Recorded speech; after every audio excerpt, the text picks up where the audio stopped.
और असम में बाढ़ बारिश पर बड़ी खबर है। बाढ़ बारिश से अब तक 68 लोगों की मौत हो गई है। 5 लाख से ज्यादा लोग प्रभावित हैं। कई लोगों की लापता होने की खबर है। कई इलाकों में कम होने लगा है बाढ़ का पानी। ऊपरी असम के अधिकांश बाढ़ प्रभावित इलाके, खासकर चराईदेव, शिवसागर और जोरहाट जिलों में जलस्तर लगातार घट रहा है। इसके बावजूद 750 से ज्यादा गांव अभी भी जलमग्न हैं। शिवसागर शहर का बड़ा हिस्सा अभी भी बाढ़ के पानी में डूबा है। राज्य में करीब 50,000 हेक्टेयर कृषि भूमि अब भी बाढ़ के पानी में डूबी हुई है, जिससे किसानों को भारी नुकसान का सामना करना पड़ रहा है।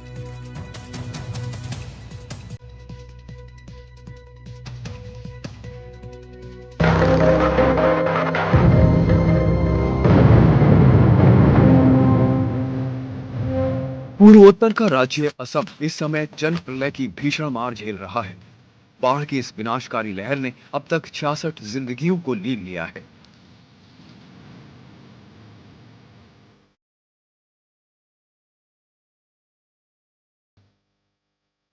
राज्य के 10 जिले पूरी तरह से पानी में डूब चुके हैं। असम के हालात दिन ब दिन बदतर होते जा रहे हैं। कई तस्वीरें सामने आ रही हैं। पानी में डूबे घर जिनके सिर्फ टीन की छतें और ऊपरी ढांचा ही पानी के ऊपर नजर आ रहा है, जबकि बाकी पूरा हिस्सा जलमग्न है।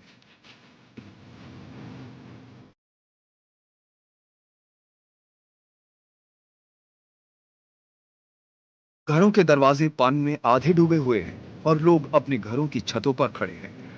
नावों से भरे बाढ़ पीड़ित अपने जरूरी सामान और बच्चों के साथ संकरे पानी के रास्तों से होकर राहत शिविरों की ओर बढ़ रहे हैं, जहां एसडीआरएफ और सेना के जवान उनकी मदद कर रहे हैं।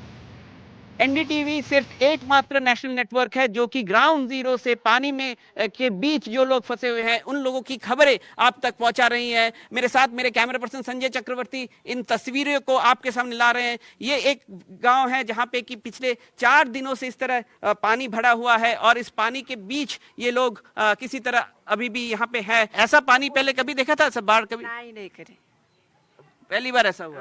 पहली बार। ये एक बात जो लोग बार बार कह रहे हैं हमें कि ये जो इलाका है शिवसागर या फिर इसके साथ सटा हुआ जो चराईदेव जिला है, ये इलाका ब्रह्मपुत्र के फ्लड प्लेन पे में जो ब्रह्मपुत्र में हमेशा बाढ़ आती है उसमें इससे ज़्यादा प्रभावित नहीं होते हैं। तो यहाँ के लोगों ने इस तरह के बाढ़ पहले कभी नहीं देखा है, जबकि असम में बाढ़ आती रहती है।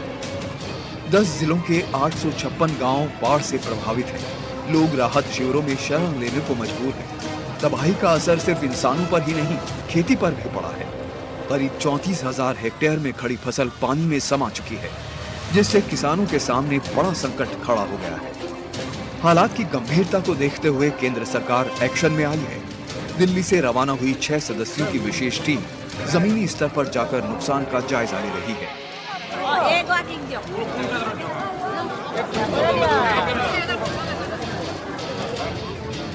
29 जुलाई तक ये टीम असम के अलग अलग बाढ़ प्रभावित क्षेत्रों का दौरा करेगी। इस टीम की रिपोर्ट के आधार पर ही केंद्र सरकार असम के लिए बड़े राहत पैकेज का ऐलान कर सकती है।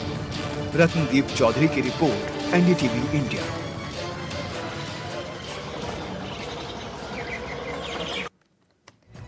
असम के शिवसागर से देखिए हमारे सहयोगी रत्नदीप की ग्राउंड रिपोर्ट।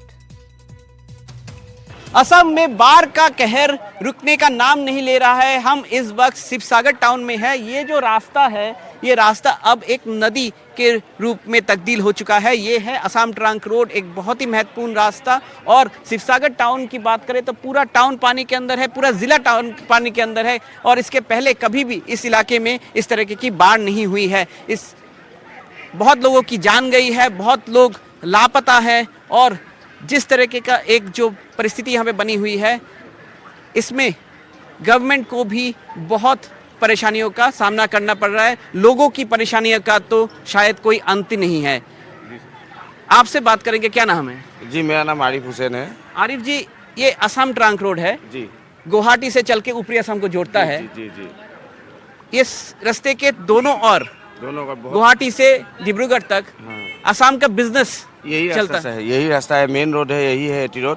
सोमवार रात आपको तकरीबन 2:30 या 3 बजे से पानी घुसने का आरंभ स्टार्ट किया है।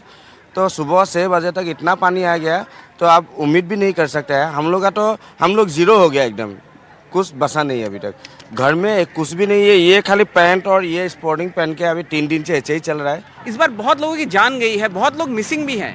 हाँ जी, वो अभी तक तो सुन रहा है 50 या 60 लोग अभी तक तो मिसिंग है हमारे एरिया में, और डेथ का तोल भी आपका 10 या 11 तक पहुंच गया है। तो मिल रहा है हम लोग को फूड रिलीफ, थोड़ा थोड़ा मिल रहा है, लेकिन अंदर का जो गांव है वहाँ पे मतलब पहुँच नहीं पा रहे लोग। यहाँ पे हम लोग को खाना मिल रहा है, लेकिन अंदर में जो गांव है वहाँ पे आपको नाव से या किसी अंदर से वहाँ पे जाना पड़ेगा, क्योंकि वो लोग बाहर नहीं आ पा रहे, 2nd फ्लोर या 3rd फ्लोर में फंसे हुए हैं। तो अभी प्रॉब्लम सभी का हो रहा है। बच्चों का स्कूल, बिजनेस, ऑफिस सब ठप हो चुका है। सबका मतलब अभी सबका जॉब भी बंद है, अपना बिजनेस भी बंद है, स्कूल कॉलेज तो पूरा पानी के अंदर ही डुबाई हुआ है। हम लोग के घर में तो कुछ है ही नहीं अभी तक, कुछ नहीं, पूरा जीरो। कपड़ा, फीस, टीवी, घर में इतना तक अभी भीतर में इतना अभी पानी है। तो और रोजी रोटी भी सब खत्म। अभी जैसे तैसे खा रहा है, कोई कुछ दे रहा है, ये दे रहा है, वो दे रहा है, ऐसे आ रहा है, कुछ जो मिलता है उसी से काम चला रहा है अभी। तब देख सकते हैं कितनी परेशानियों के बीच लोग यहाँ पे अपना जिंदगी वो गुजार रहे हैं, इस उम्मीद में कि ये पानी नीचे जाएगा और फिर वो अपनी ज़िंदगी फिर से शुरू कर पाएंगे। मगर चैलेंज बहुत ज़्यादा है। आप देख सकते हैं आगे एक छोटा सा बच्चा वो किसी तरह पानी में है, उसके माता पिता के साथ वो निकल के आया है, और लोगों के पास उपाय नहीं है, क्योंकि घर में जो सप्लाई है वो ख़त्म हो चुका है, पीने का पानी नहीं है, खाना बनाने का जगह नहीं है, क्योंकि घरों में पानी भरा हुआ है।